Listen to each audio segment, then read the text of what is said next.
전국 교직원 노동조합이 합법 노조로서의 지위를 상당 기간 되찾을 수 있게 됐습니다. 전교조 탄압이라는 비판 속에서 전임자 직권 면직을 강행하려던 교육부는 체면을 구기게 됐습니다. 노지민 PD와 함께 살펴보죠. 어서 오십시오. 안녕하십니까?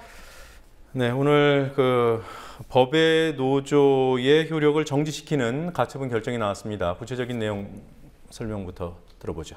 네, 오늘 서울고등법원이 전교조 법외노조 통보에 대한 효력정지 가처분 신청을 받아들이면서 전교조는 합법노조로서의 지위를 회복하게 됐습니다.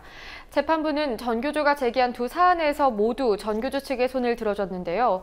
우선 전교조를 산별노조라고 판단한 가운데 산별노조의 경우 해직자도 조합원으로 인정할 수 있다는 2004년 대법원 판결에 따라 해직교사의 조합원 자격을 인정했습니다.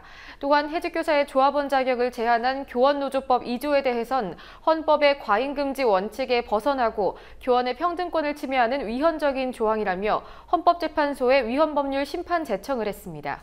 네. 그러면 이제 헌법재판소가 결정을 내려야 될 텐데요. 그때까지 2심은 진행이 안 되는 겁니까? 네, 그렇습니다. 헌재법 38조에 따라 헌법재판소는 사건 접수일로부터 180일 내에 선고를 해야 한다는 조항이 있긴 하지만 훈시 규정일 뿐 의무는 아니기 때문에 올해 안에 헌재의 결정이 내릴 수 있을지는 미지수입니다.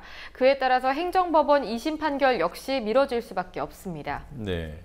그럼 그동안 법외노조 1심 판결 이후에 교육부가 추진해왔던 조치들 이미 시행된 것도 있고요. 추진하고 있는 것도 있고 다 무효화가 되는 겁니까? 네, 전임자 복귀와 사무실 임대 중단, 교섭권 무효화 등 법외노조 판결 이후에 모든 조치들이 효력을 잃게 됐습니다. 다만 이미 학교로 돌아간 전임자들이 복귀할 경우 학교에 지장을 줄 수 있기 때문에 당장 복귀 조치를 취하기는 어렵다고 전교조는 밝혔습니다. 현재 전교조 전임자들의 임기는 올해까지인데요. 따라서 행정대 집행까지 강행하며 미복귀 전임자들을 직권 면직하려 했던 교육부를 향해 행정력을 낭비했다는 비판이 제기되고 있습니다.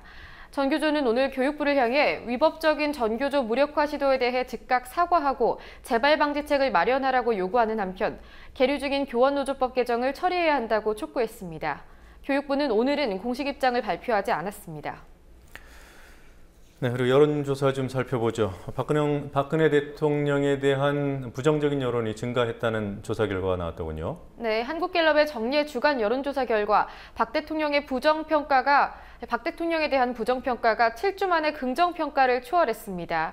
추석 이후 대통령 직무수행도에 대한 부정적 여론은 3%포인트 상승해서 47%를 기록한 반면 긍정평가는 44%로 하락했습니다. 또한 영남권을 제외한 전 지역에서 대통령이 직무를 잘 수행하지 못하고 있다는 평가가 지배적이었습니다. 네, 이렇게 부정적인 평가가 늘어난 특별한 이유가 있습니까? 네, 소통 미흡과 세월호 수습 미흡 등이 대표적인 이유로 꼽혔는데요. 이번 조사에서는 특히 공약 실천 미흡이 지난주 3%에서 9%로 늘었고 세제 개편에 대한 부정평가가 0%였던 것이 5%로 늘어난 게 가장 두드러졌습니다. 담배세 인상, 부자 감세 등 정부 여당의 서민 증세 논란이 영향을 미친 것으로 보입니다. 네, 중앙일보도 여론조사 결과가 나왔던데요. 어떻게 나왔습니까? 네, 정부의 담뱃값 인상 방침과 지방세제 개편안에 대해서 응답자의 72%가 조세 부담이 커지기 때문에 반대한다는 의견을 보였고요. 복지 재원 마련을 위해 불가피하다는 응답은 20%대에 그쳤습니다. 네.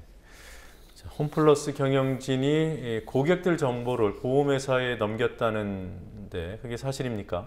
네, 서울중앙지검 개인정보범죄 정부 합동수사단에 의해 홈플러스 측에서 고객 개인정보를 팔았다는 증거들이 확인됐습니다. 합동수사단은 최근 홈플러스 직원들의 경품 조작 사건을 수사하는 과정에서 지난 5년간 경품 행사에 응모한 고객 수십만 명의 개인정보가 불법 판매된 혐의도 밝혔습니다. 합동수사단은 이 과정에 지난 5월 퇴진한 이승한 전 홈플러스 회장과 도성환 사장이 개입했다는 단서를 확보하고 홈플러스의 전현직 경영진에 대한 출국금지 조치를 취했습니다. 네, 조금 전에 사진 나왔던 사람은 도성환 사장이고요. 네. 이승환 전 회장, 지난 정부에서 대표적으로 승승장구했던 인사 아닙니까?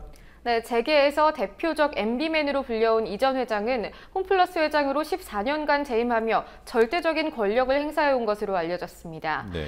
2012년엔 골목 상권을 지키기 위한 기업형 슈퍼마켓 규제에 대해 사회주의나 공산주의에서도 하지 않는 정책이라고 말해 논란이 되기도 했습니다. 네. 그리고요, 석유공사, 이명박 정부 때 이른바 자원 외교 일환으로 외국 기업을 사들이지 않았습니까? 네. 그걸 헐값에 매각했다고 하더군요.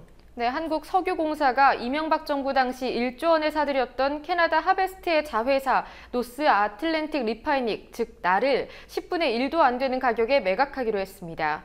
석유공사는 2009년 하베스트 지분을 인수하는 과정에서 나를 끼워 사게 됐는데요. 하지만 나는 지난 5년간 매년 1,000억 원대의 적자를 기록해왔고 석유공사는 결국 큰 손해를 감수하고라도 나를 매각하기로 결정했습니다. 석유공사는 이명박 정부 당시에 15조 7,200여억 원을 해외 자원 개발에 투자했지만 겨우 3조 원 정도만 회수하는 등 공기업 부채의 주범으로 꼽히고 있습니다. 네. 그리고 전 세계인의 관심이 집중됐던 사안이죠. 스코틀랜드 독립투표 결과가 어떻게 됐습니까?